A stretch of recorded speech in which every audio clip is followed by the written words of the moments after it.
बिहार के 3.5 लाख नियोजित शिक्षकों का मामला फिर पहुंचा सुप्रीम कोर्ट। शिक्षकों को राहत मिलने की उम्मीद। जी हां दोस्तों, समान काम समान वेतन के मामले में बिहार के तकरीबन 3.5 लाख शिक्षकों को सुप्रीम कोर्ट ने समान काम का समान वेतन न देने का फैसला लिया था, लेकिन शिक्षकों ने पूर्ण विचार याचिका दायर की है। और क्या है पूरा मामला आज के इस वीडियो में मैं बताऊंगा, लिहाजा वीडियो को अंत तक जरूर देखिए।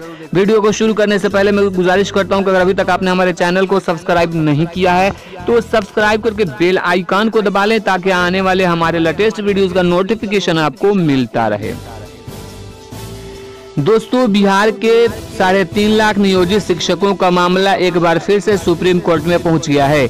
इन शिक्षकों ने सुप्रीम कोर्ट में समान काम के बदले समान वेतन की मांग को लेकर पूर्ण विचार याचिका दाखिल की है। शिक्षकों द्वारा इस याचिका के माध्यम से एक बार फिर से विचार करने की बात कही गई है। बता दें कि देश के सर्वोच्च न्यायालय में नियोजित शिक्षकों को लेकर अपने एक फैसले में पटना हाई कोर्ट के आदेश को खारिज कर राज्य सरकार को बड़ी राहत दी थी। पटना हाई कोर्ट के आदेश में कहा गया था कि बिहार के सरकारी स्कूलों में कार्यरत लगभग 3.5 लाख नियोजित शिक्षक नियमित आधार पर वेतन पाने के हकदार हैं।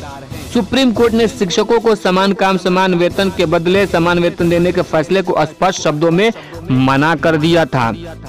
वहीं पर एक बार फिर से शिक्षकों द्वारा पूर्ण विचार की बात कही गई है। इस बार शिक्षकों को उम्मीद है कि उन्हें राहत मिल सकती है।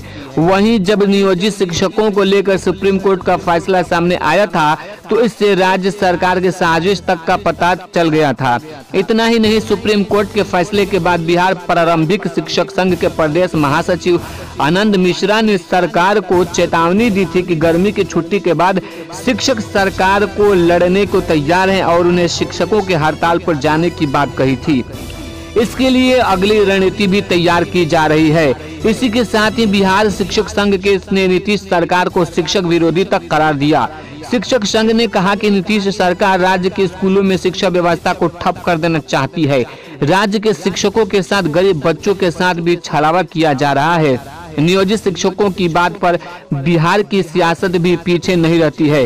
विपक्षी दलों के कई नेताओं ने समान काम के बदले समान वेतन की बात का समर्थन भी किया था। अब देखने वाली बात यह है कि गर्मी की छुट्टी खत्म होने के बाद शिक्षक अपने अपने स्कूल लौट जाते हैं या फिर स्कूल में तालाबंदी का फैसला करते हैं।